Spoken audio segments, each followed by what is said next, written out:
This Torah class is brought to you by TorahAnytime.com. Okay, Bruchim Habayim. Welcome everyone. Parshas Vayigash. You know, obviously, the obvious subject to talk about Parshas Vayigash is introductions. Why? Because Vayigash is the introduction to us going down to Mitzrayim. Nothing to do with the fact that in Mirza Hashem in a few days I have to be finished with the Sefer to send it to publish. And you know, usually you're supposed to write the introduction first and then you write the Sefer. But in this case, Baruch Hashem, the Sefer is written. We have a few pieces to edit. Now we're up to the introduction. So nothing to do with the fact that over the last couple of days I've been completely immersed in learning Hakdamas of Svarim. That's not the real reason that tonight's Shiur is about introductions. The real reason, because Vayigash is the introduction to Yetzias Mitzrayim. You're not going to buy that. Okay, so the real reason is because Be'ez Hashem, we're working on the Hakdama to the Sefer, and hopefully in a couple days it's going to be completed and sent out, and hopefully Be'ez Hashem Yisrach should be ready for the upcoming Purim Haba Aleinu L'Tova. But still, I hope you find this subject interesting. It's a very interesting subject for me.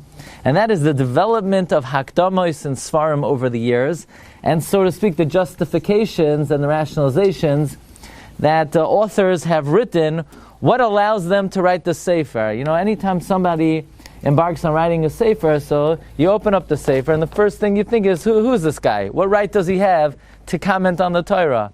He's authorized to make perushim on the Torah, to comment on the Torah.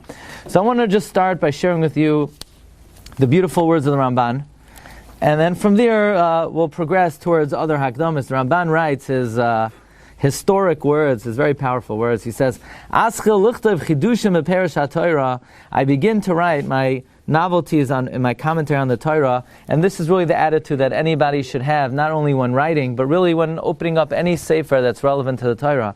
The Ramban says, I begin to write be'ema, be'yira, be'reses, be'ziyah, be'mayra, with fear, with awe, with dread, with sweating.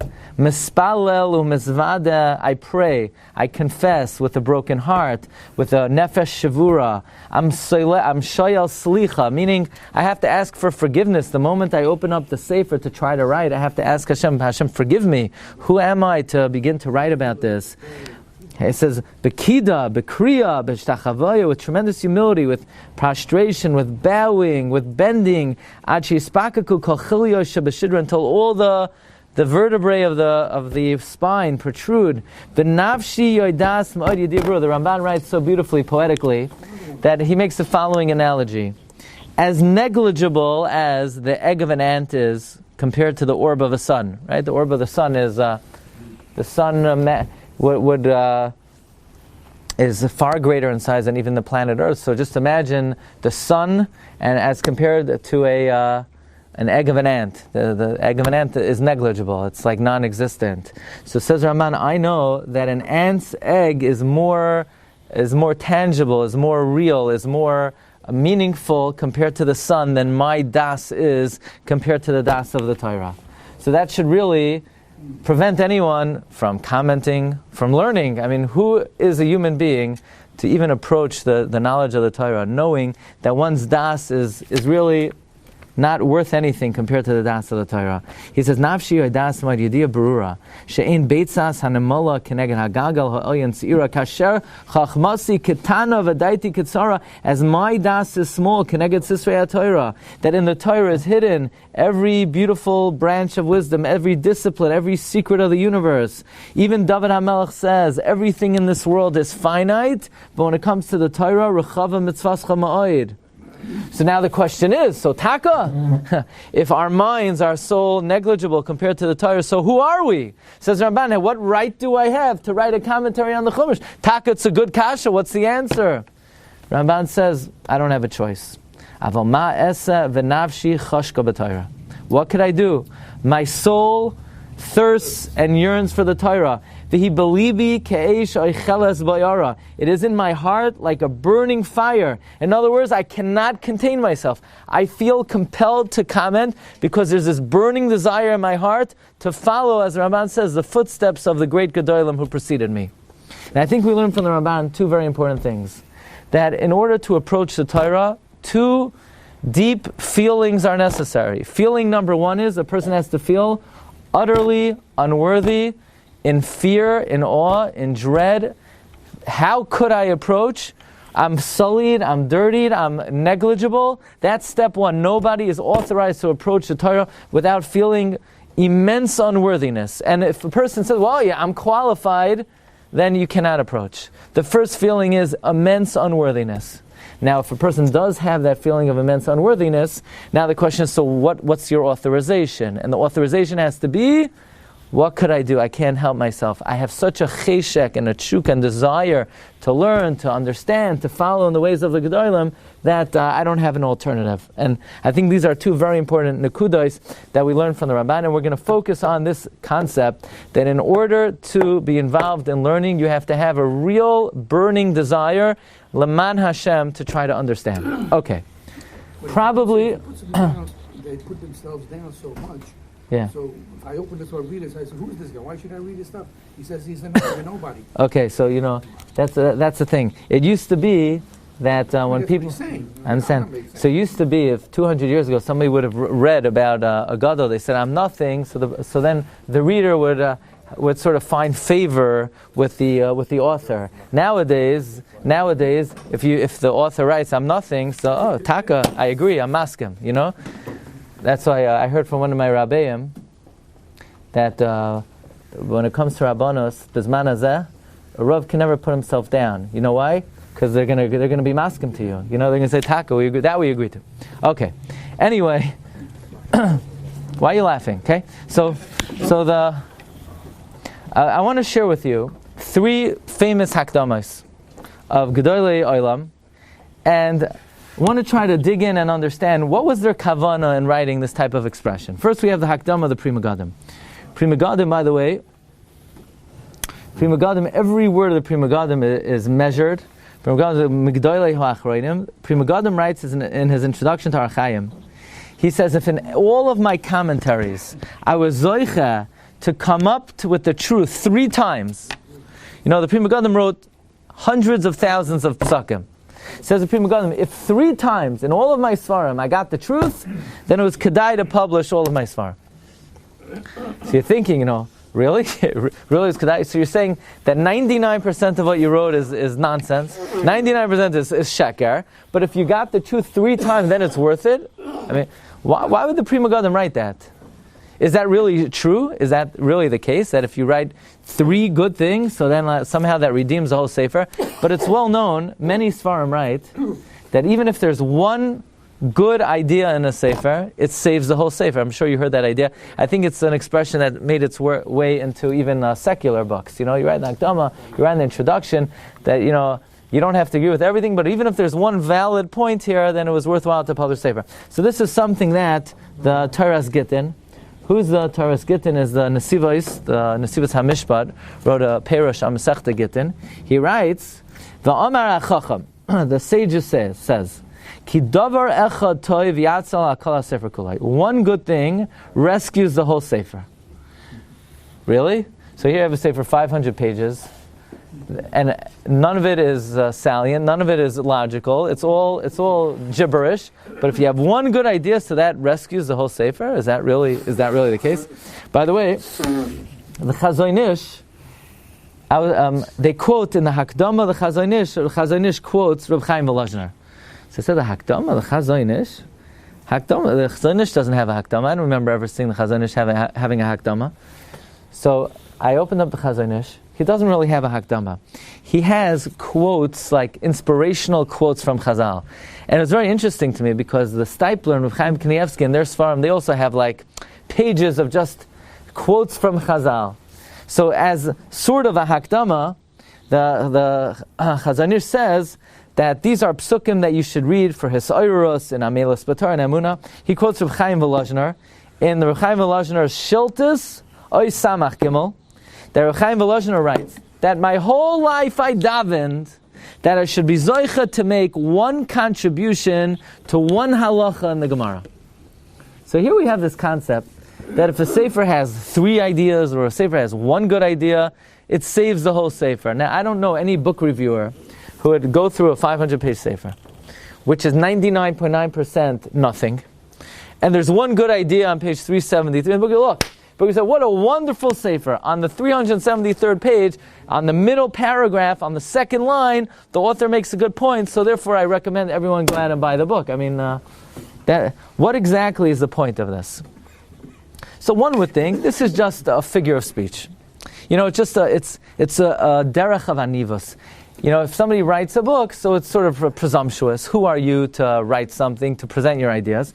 So as a form of humility, the proper derech eretz is to say, you're not saying that everything in this book is, emes amita and everything is so worthwhile, but even if there's one good idea, so then it was worthwhile to publish a book. But it's not really a serious thought. It's not really a halachik thought. But I came across, and I'll tell you the truth, most of the Marmakaimas here come from the Sefer She'eros Yosef Chelakei, which was written by Reb Shlomo Halevi Warman, who was Talmud Muvak of Reb Lezer Silver. He used to live on the block of Yeshiva Chafetz Chaim. He's a tremendous Mechaber Svarim, one of the great Mechaber Svarim of the 20th century. He has Haskamas from Reb Moshe. He learned Bechavrusa with Reb Moshe. He has Haskamas from the Shevet Halevi, from Reb Avad Yosef, from Reb Tzalel Zolti, from the Ger Rebbe.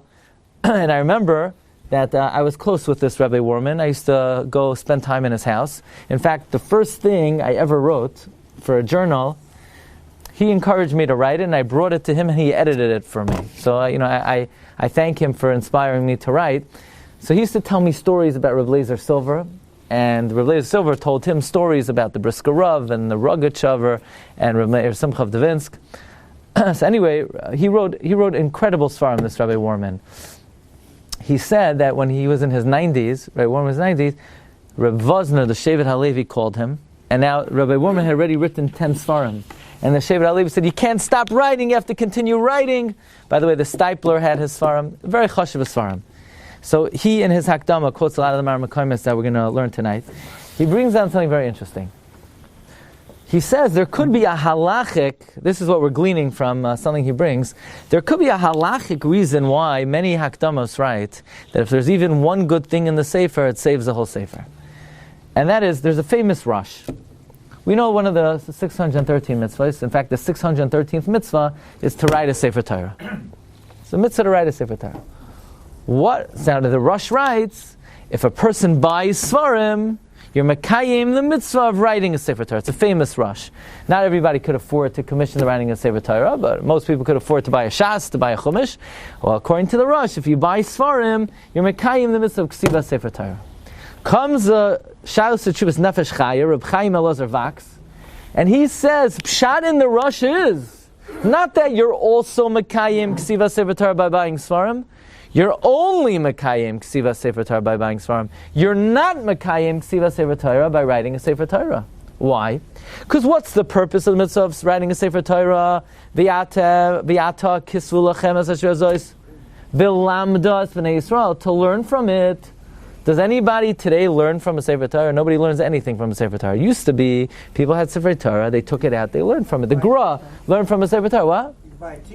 You could buy a tikkun, but a Sefer Torah, nobody learns from it. Nobody learns from it. Says in Nefesh Chaya, the pshat in the rush is, you pay $30,000 for a Sefer Torah, you get no mitzvah. There's no mitzvah to buy a Sefer Torah. That's pshat in the rush. So that, even a cheap one, right? The pshat in the rush is, you don't get the mitzvah of writing a Sefer Torah by writing a Sefer Torah. You only get the mitzvah by writing Svarim. Let's take it the next step. What's the halacha? Back in the day, you go to a Sefer, and the Sefer says, how can I help you? Say, I really, my whole life, I wanted to buy a Sefer Torah, I want to have a Sefer Torah. Here's $30,000, can I have a Sefer Torah? And the Sefer gives you the Sefer Torah, and you bring it home, and you march it to the shul with torches, and with the whole band, and the whole truck that could damage people's hearing, all that, everything, right? So, and you bring it to the shul. What mitzvah did you get? Nothing. What do you mean? But I paid for a Sefer Torah. If you buy a Sefer Torah, there's no mitzvah in the Torah to buy a Sefer Torah. Either you need to write it or commission the writing. But if it was already written and then you bought it in the store, you did nothing, right? That's klar. The mitzvah is to write. So either I write it or I pay someone to write it for me. But if I buy a written Sefer Torah, there's no mitzvah. Now the Rosh is saying that you get the mitzvah by buying Svarim. And according to the Nefesh Chaya, not by writing a Sefer Torah.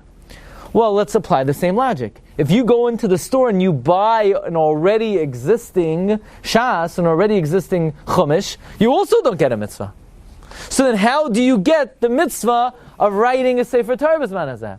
You have to pay, either you have to write a Sefer, or you need to pay someone to write a Sefer for you.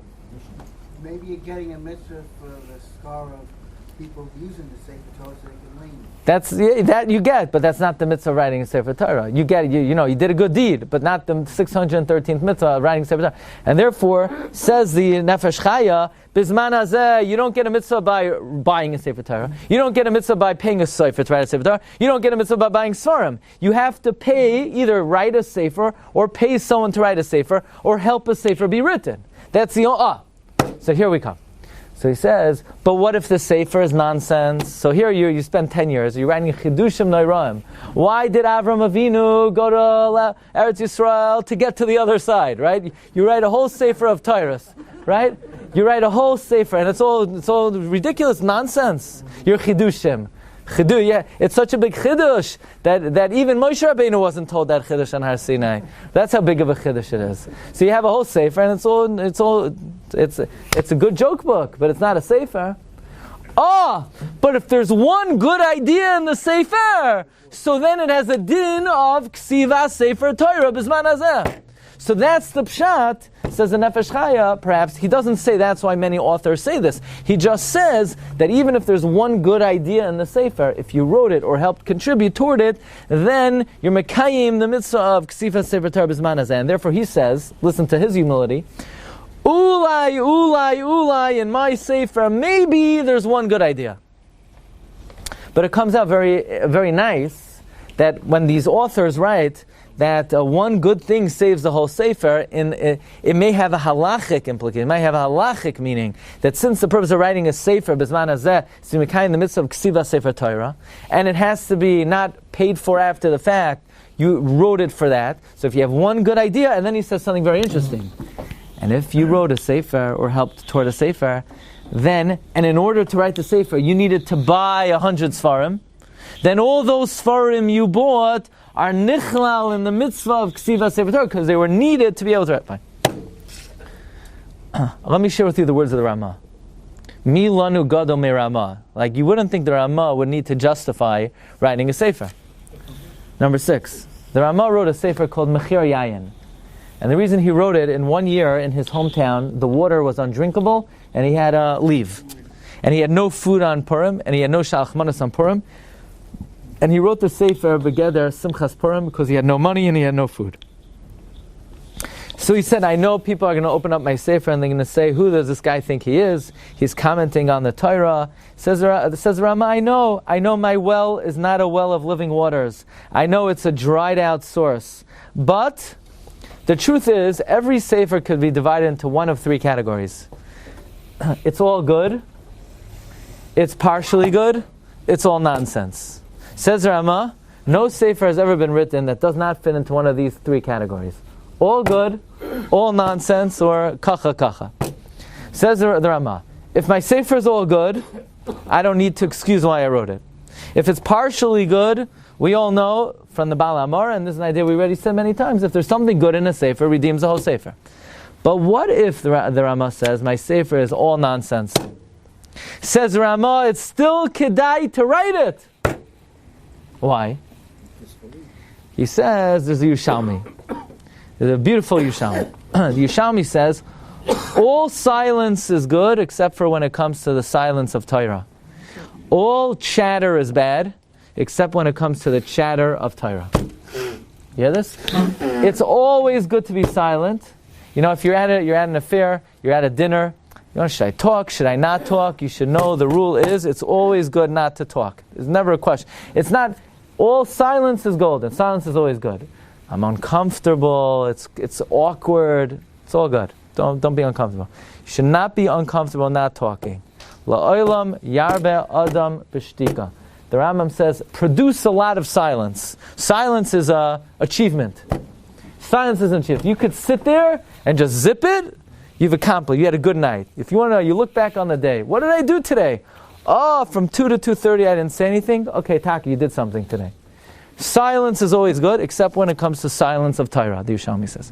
Chatter, you know what chatter is? Yentisha maisalach. This one went here, this one went there. What are you talking about? Ridiculous. That's what you came down to this world for? Don't talk. Chatter is bad. Chatter in Torah is good, the Rama says. So the question, what's chatter in Torah? What do you mean chatter? Sometimes you could talk in Torah. It's not even like a valid pshat. It's not even a real pshat. It's not even emes amitai. I'm just like shooting the breeze in Torah. I'm just saying like a vart. I don't even know if it's right or not. Chatter in Torah is always admirable.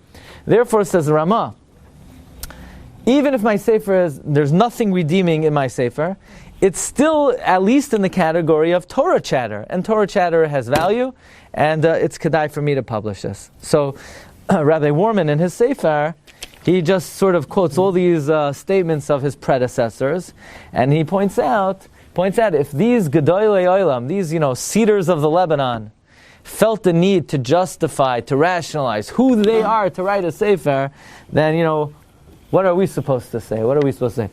And I saw Rabbi Obam in his Sefer also. He quotes one of his predecessors, one of his Zaydas, the Minchas Kohen, who begins his Sefer by saying that, who am I? I didn't learn enough. I didn't serve Talmidei Chachamim enough. I don't have any understanding. My level of understanding does not come to the ankles of the Achronim. But so Rabbi Obam writes, if this is what a Goyin Olam, so the Rav David Katz, the Bezdin of Matastorf, writes in his Sefer, and he's one of the cedars of the Lebanon, then we, who compared to that are like the moss that grows on the wall, what are we supposed to say? Marv Rabbi Sai, so I'm here today to tell you that all of this humility stuff, we're done with that. We're finished. That's yesterday. That's so yesterday. Why? In the Hakdama of the second volume of the Pardes Yosef and Chumash. Pardes Yosef is one of the Polish Gaonim on Chumash. From Rabbi Yosef Patsanovsky. It's such a Gavaldig Sefer. The Ger Rebbe wrote Hagois on the Sefer, and all kinds of Rav Menachem Zember wrote Hagois on the Sefer. And it was such a good Sefer, he wrote it on this Gadol wrote it on Bereshis, on Shemos and Vayikra. And then in this generation, Rav Avram David Mandelbaum from Bnei Brak, who was a Talmid Rav Meir Shapiro, he completed it on Bamidbar Devarim. He says like this. He says, it used to be in the olden days, when publishing a Sefer was a difficult task, then you needed to excuse yourself. Who am I to publish the Sefer? What right do I have to go out in the public? You needed some kind of justification and hamlatza, because it is presumptuous to put yourself out and I have the new contribution to the Torah.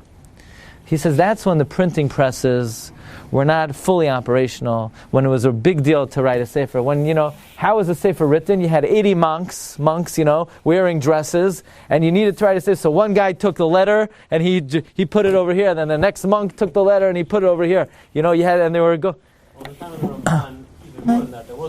the time of the Ramban, there was no printing press. Right, the printing press was... so that was even harder back then. They had scribes. Right, they had a...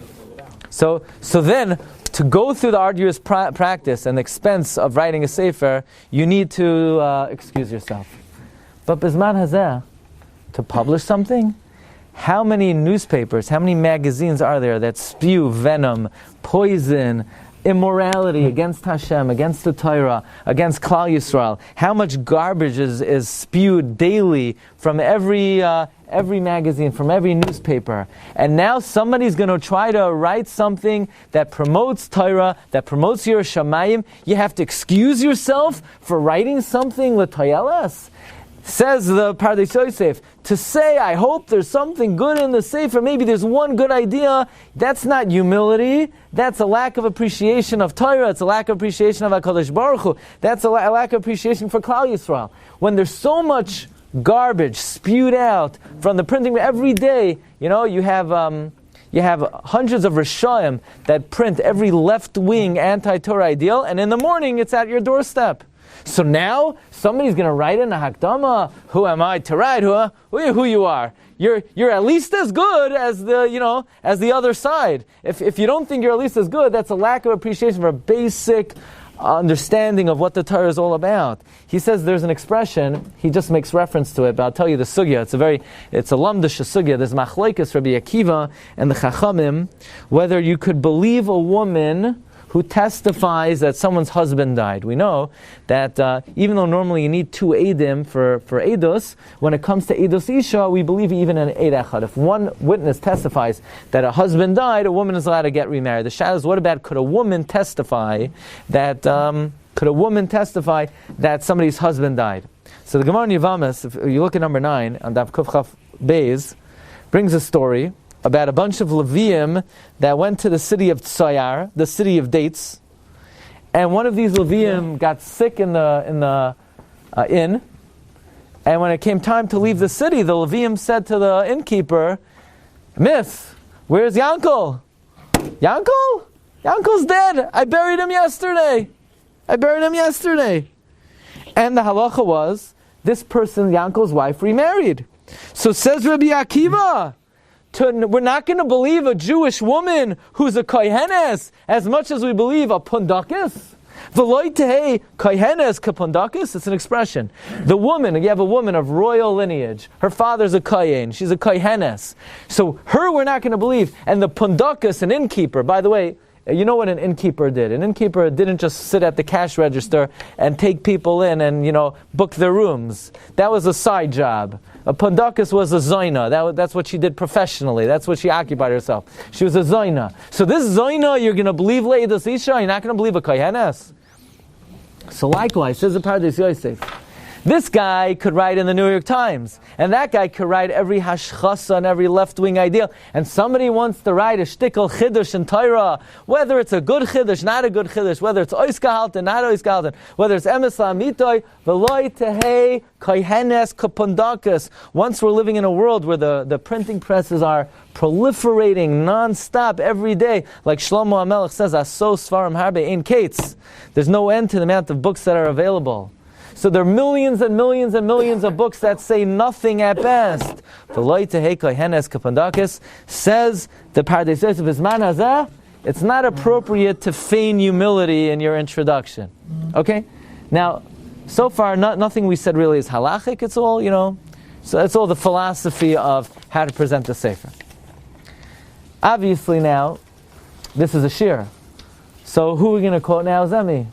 Chasam Sofer, right? So we come to the Chasam Sofer, and there's a famous tshuva. The last tshuva in the Chasam Sofer in Archaim, Reish Ches, Shaus Tshuvas Chasam Sofer, Simon Reish Ches, a famous tshuva he wrote to the Maritz Chios. Maritz Chios in the back of every Gemara. And the Chasam Sofer says, in my opinion, Bizman Hazeh, if somebody writes a Sefer, and his intention is, if I write a Sefer, people are going to know who I am. I'm going to become famous. I'm going to become well known. So the person writing the Sefer, his kavanah is not to spread Torah. His kavanah is not to be mefarsin Dvar Hashem. He wants to promote himself. Says a Chasam Sofer, if somebody writes a Sefer, Shaloi L'Shem Shamayim, the curse of Pirkei Avos will come on him. Negid Shemei Avad Shema. One who tries to spread his name will lose his name. Why? Says Chasam Sofer, worse than that. If somebody writes a Sefer Shaloi L'Shem Shamayim, he's over an Isser Dairaisa. What Isser Dairaisa? Says Chasam Sofer, everybody knows. Look at number 17. The pasuk says, "Vayomer Hashem el Moshe, Ksav lecha es hadvar ma'ila." Write these words. Ki al pi hadvar ma'ila karati et chabris. Enunciate these words, right? First he says Kesav lecha, and then he says Ki al pi hadvar ma'ila. Enunciate dvarim shabal peh. The Gemara in Gittin Darshans. Look at number 18. Darash Rabbi Yehuda bar Nachmani metorgamani Rav Shimon Lakish. HaKetzad, it says Ksoiv lecha, and it says Ki al pi hadvar ma'ila. HaKetzad, Dvarim shebechsav yatar shel amrin al peh. The written word you're now to recite by heart, which means you're not supposed to say psukim by heart. Whenever you say a pasuk, you should read it in a veinig, you should read it inside. Udvarim shebal peh, and the Torah shebal peh yatar shel amrin bechsav. You may not write down the Torah shebal peh. Torah shebechsav has to be written. You're not allowed to say it. Dvarim shebal peh, Torah shebal peh. You're not allowed to write it. You have to say it.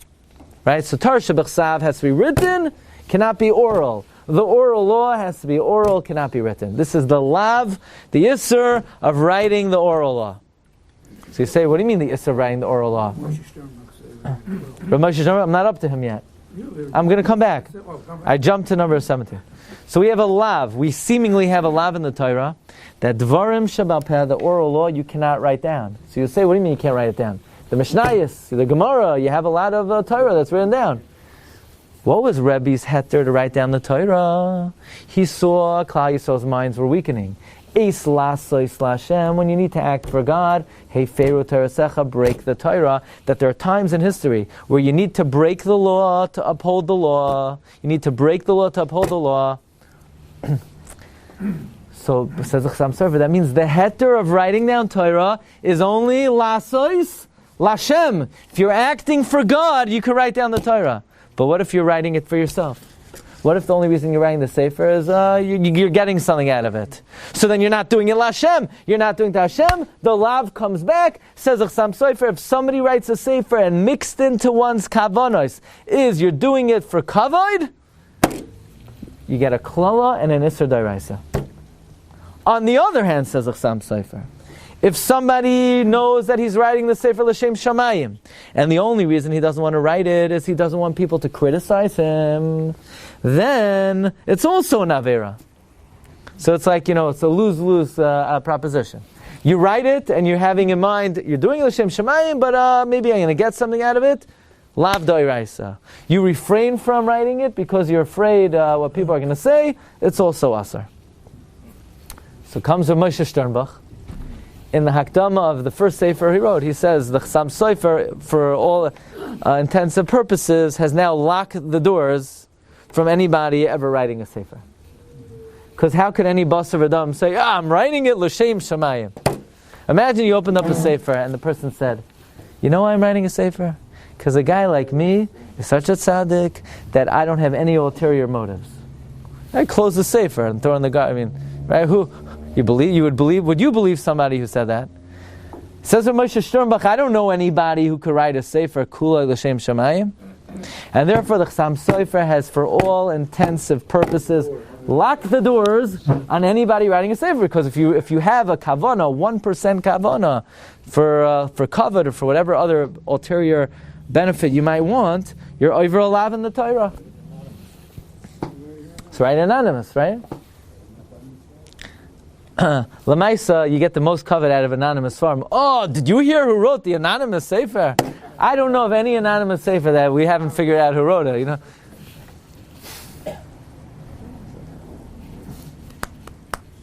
It's a good trick, anonymous. Yeah, it's the oldest trick in the world, right?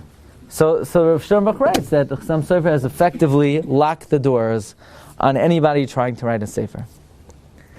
But the answer is, suggests Rav Vorman, Shlita in his Akdama, and suggests Rav Moshe Sternbach, is that the warning of the Chassam Sofer was in the good old days.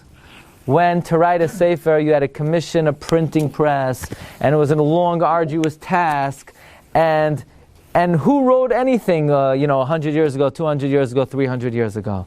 So then you're going to write a Sefer, you better do it L'Shem Shamayim. But says Rav Sternbach, says Rav Vorman, but look around today. Every second of the day, more and more anti-Torah ideals are coming out. More and more poison is coming out. More and more newspapers, magazines, nonsense is proliferating. Ein lecha eis lasos l'Hashem mefiru terasecha then bezman hazeh. Nowadays, so Rav Sternbach says like this. I believe this is what he means to say. Imagine if only somebody who wrote a Sefer L'Shem Shamayim would write a Sefer. So you have little kids learning in the yeshiva, and they have a Gemara test. So what are they going to do? There's no art scroll, because it has to be L'Shem Shamayim. And there's no Sensino, so they're going to open up traditional press. You remember that? From 100 years ago. Amar Rava said, Hay Ushpiza, some kind of archaic language. So the kid's going to see, what's Torah? It's something not relevant. It's not Noigeya. If I want to get a translation, I have to buy a book that was written 100 years ago in some kind of English that nobody understands anymore. The Torah is dead. Everything else in the world is alive because every other subject, Lamasha, when it comes to dieting, every hour there's a new book on dieting. That means dieting is a vibrant occupation because every hour somebody invents a new way to diet.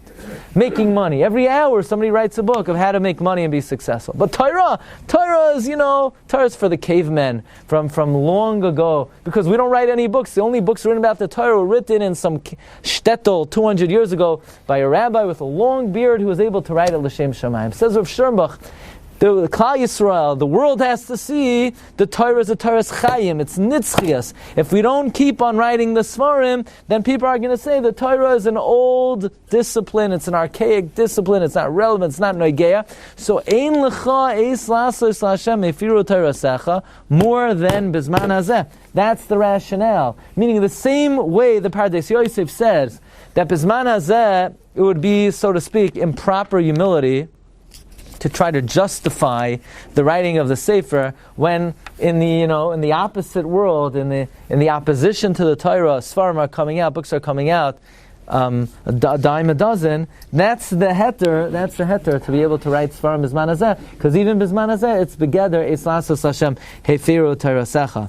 In fact, in the commentary on the Ravan, if you jump to number 21 for a moment, the Even Shloima on the Ravan, he also says that Bizman Hazeh, even if the author of a Sefer, even if his kavana is he's doing it for kavod, he's doing it for a claim, but if at the end of the day the Sefer is written clearly and people could understand Mefarshim better because it's presented in a clear way, so this is begeder, the mitzvah of Talmud Torah, that what do we say about Talmud Torah? So la'olam yasek adam the Torah of a mitzvah shaloi lishma shemitach shaloi lishma balishma. But we're not really happy with the kavanos, but it's part of Eis Lasos Hashem. You're doing it for Hashem. You're doing it for God, despite the fact that you think that you're going to gain something from it. So this is a rationalization how we, so to speak, circumvent the very, very frightening admonition of the Chassam Sofer. At first glance, you hear Chassam Sofer is putting a klola. Chassam Sofer is saying you get a lav doiraisa, so who would even enter the fold? But here we have a justification how even Bizman Hazeh, in the times that we live in, to, so to speak, counteract the negative influences, so it's zelu umazeh also like him. Rabbi Sai, but let's talk more of in a halachic sense, on a fundamental level.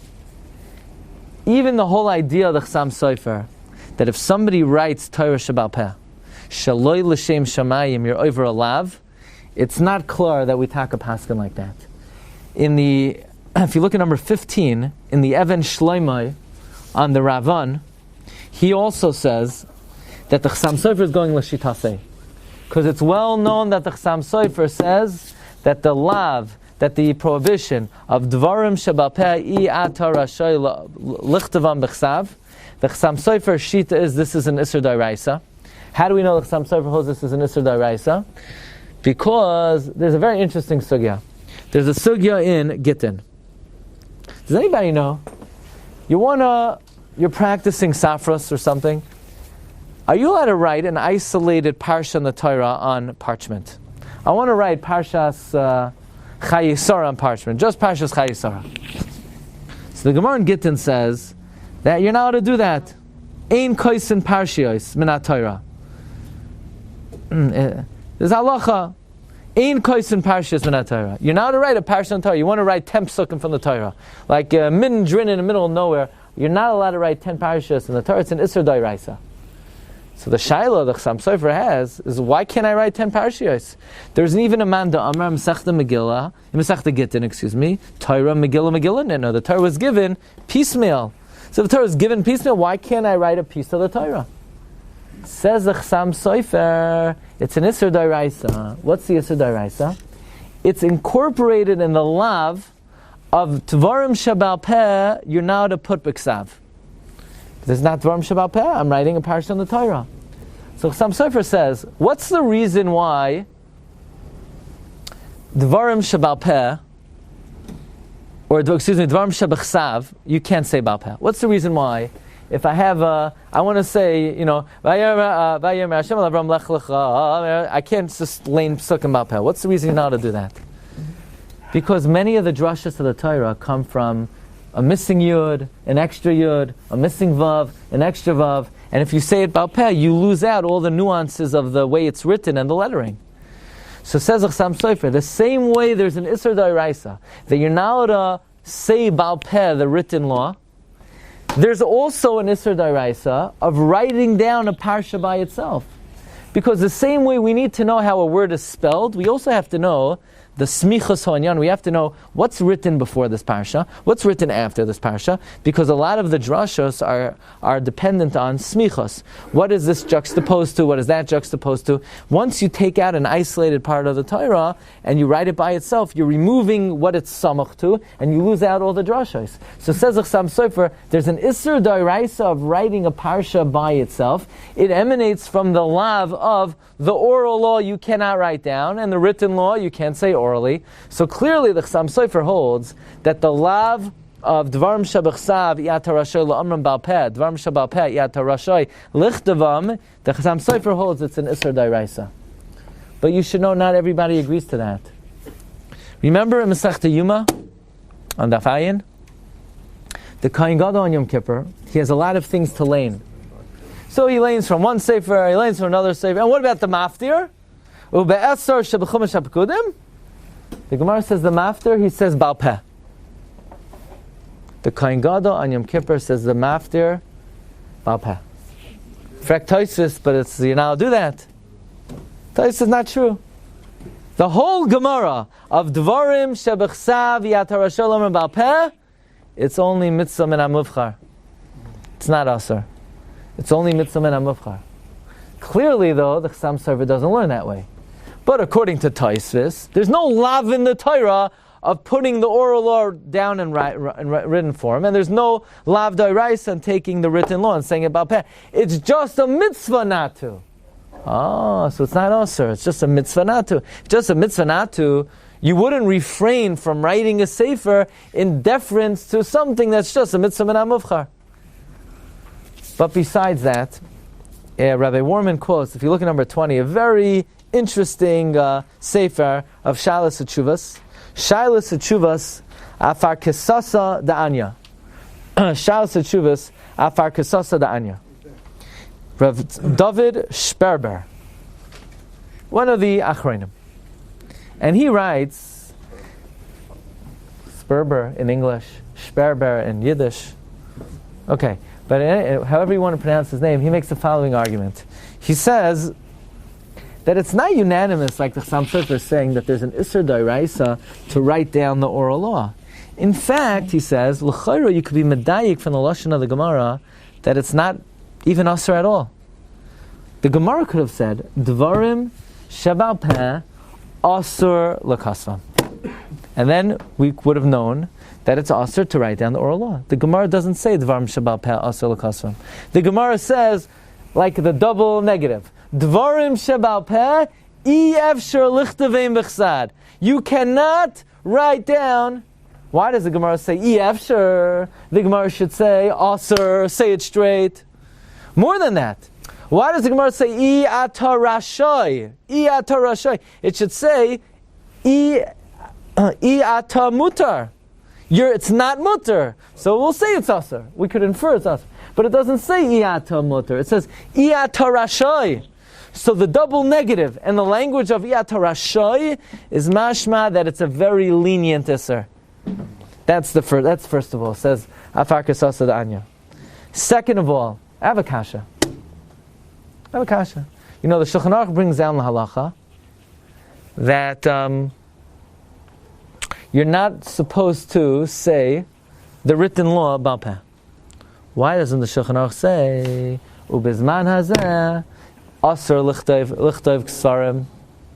You think only the Chassam Sofer knew that people don't have kavanas l'shem shemayim?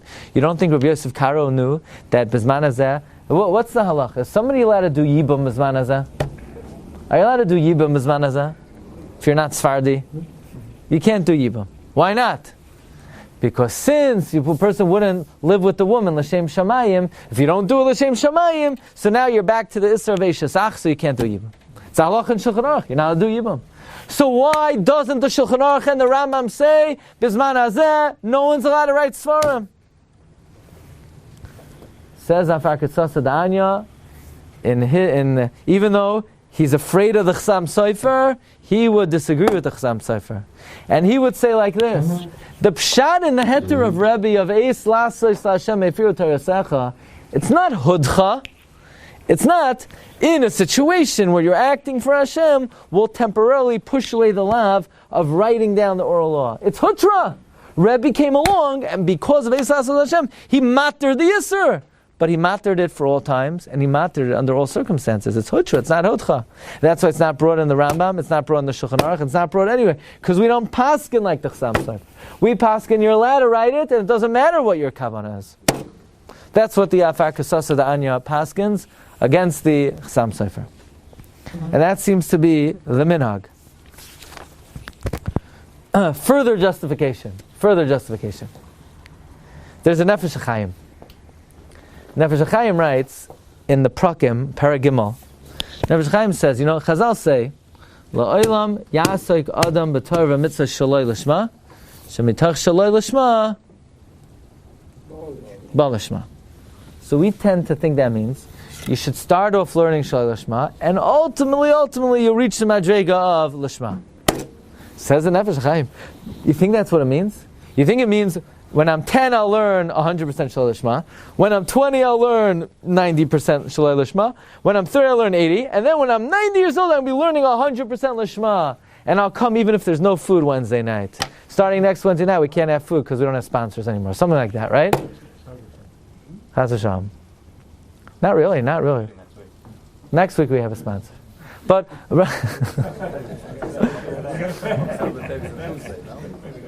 Good, I'm happy you still want the food. No promises, no prophecies. Asar b'tevis is no food, but hopefully Wednesday we'll have food.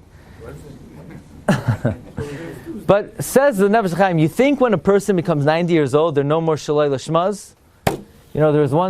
There was once a meeting of Rabbanim, and one old man said, look, you should accept what I'm saying, because I'm already an old man, and I don't care about covet anymore. And Rabbi Glatstein said, you're a liar, she'en kamaya. The older you get, the more you care about covet. Because the older you get, all the other food doesn't taste as good. The other pleasures are not as good. All you have is covet. Says Rabbi Glatstein, when you get older, you want covet more. So the Shalei Lishmas will be there even till the end of time. There's always Shalei Lishma. What it means, means like this. Learn for an hour. Even if you're learning for the food and for the covet, I'm learning because I want my wife to think I learned something. I want people to think I'm a good guy. I'm learning for the food. I'm learning for every Shaloi Lishma. But it's not shayach that at least for 1 second of my learning, I'll say, once I'm here, I might as well do it for the right reasons. That's pshad.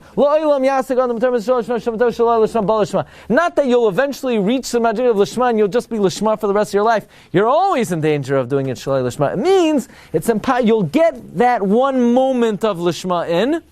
Says the Nefesh HaChaim, and that one moment of lishma is metaher or mekadesh, the entire learning. Even though it was 99% of it, you did it for the food.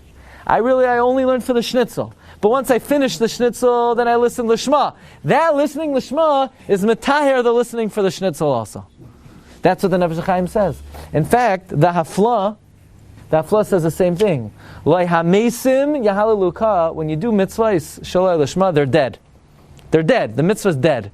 Because you did the ma'isa and there's no kavanah. But Chazal say Hashem is mitzarif the machshava to the ma'isa. That means if later on you have kavanas lishma, God will take the kavanah lishma and He's metaher umekadesh and injects the lishma into the time that you did it shalai lishma. Be it as it may, there are those who apply this to writing svarim as well, even if it's written shalai lishma. But at least for 1 second you had in mind, once I'm doing it, I might as well do it for the right reasons, and that pure kavanah sort of cures the whole Sefer. If I may, let's end with the following. You know, in the end of Ecclesiastes, I'm sure everybody heard in Koheles, so there's this like prediction and a prophecy of Shlomo HaMelech. Look at number 35. V'yoyser mehema b'ni hizar. More, my son, be careful. Asoy sfarim harbe ein kates. To produce sfarim endlessly to no end. Velahag harbe. It's going to be a lot of toil. Yigias basar. It's going to get tired out. Simply, that means like this. It used to be in the good old days. So you had people knew something. Why? Because there was a Gemara, a Rashi, and a Tosfos. And if you're lucky, you got a Rashba. So, you know, you had to become a Talmid Chacham. What else are you going to learn? You have Gemara, Rashi. Now, you go, sir. Have Rashi with the Bir HaRashi, Tosfos with the Bir HaTosfos, the Art Scroll, the Mesifta. You have all the Mefarshim. You have the Ran, the Rif, the Rosh, the Ramban. You have every edition. There's so many Sfarim, and every day you go to a Sfarim store, so people are buying and looking, and nobody's learning a word. There's just so many Sfarim that it's like an endless occupation of the futility. That's what Shlomo HaMelech seems to be saying. Watch out, in the end of the days, there are going to be so many Sfarim, people are going to be so worn out from all the abundance of Sfarim. That's how everybody reads the Pasuk, and it's not correct. Shlomo HaMelech is saying, B'ni hizaher, my son, be careful. Asois sfarim harbe ein kates. Make endless amounts of sfarim. Say, okay, that's a cute pshat. Who says that? Rav Shlomo Kluger in his Hakdama to the Tuv Talmud, the publisher, good one. Rav Shlomo Kluger in the Tuv Talmud says like this. He says, what's holding up Mashiach? What's holding up Mashiach is there are not enough svarim. There are not enough svarim. Shlomo HaMelech says, Asoy svarim harbe. Make many svarim. You know why? Ein kates, because Mashiach didn't come yet. But if you write more svarim, then Mashiach is going to come. So look at Rav Shlomo Kluger. Rav Shlomo Kluger says like this. He says, What are the ending words? here, look what he says. V'zeh have a divrei shloimai. Asoy svarim harbe ein kates. V'lag harbe yigias basar. V'hakavana have loy k'moshe mevinim hatoyim. Not like the people who are erroneous think. Adarabba, who mazer lasoy svarim harbe. Ki mehai taima ein kates. That's why Mashiach hasn't come. Ad sheyisrabe harbe svarim. Until there are many, many svarim. Marv Rabbi say, the Abarbanel says the same shot in Pirkei Avos, and then I'm going to tell you why this is so. The Abarbanel says in Parak Vav of Pirkei Avos, in number 26, Abarbanel says, he says at the end of number 26, you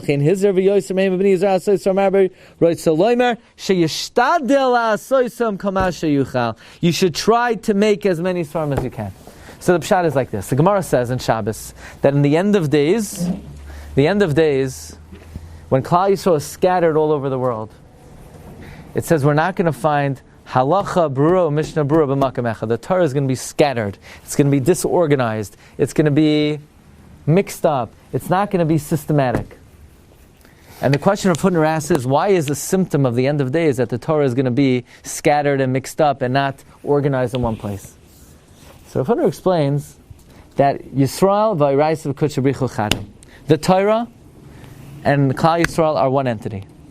The Torah and Klal Yisrael reflect each other. The state that Klal Yisrael is in is reflected of the state that the Torah is in. The state the Torah is in reflects the state of Klal Yisrael. When Klal Yisrael will be exiled to the four corners of the world, the Torah likewise will be unsystematic and disorganized.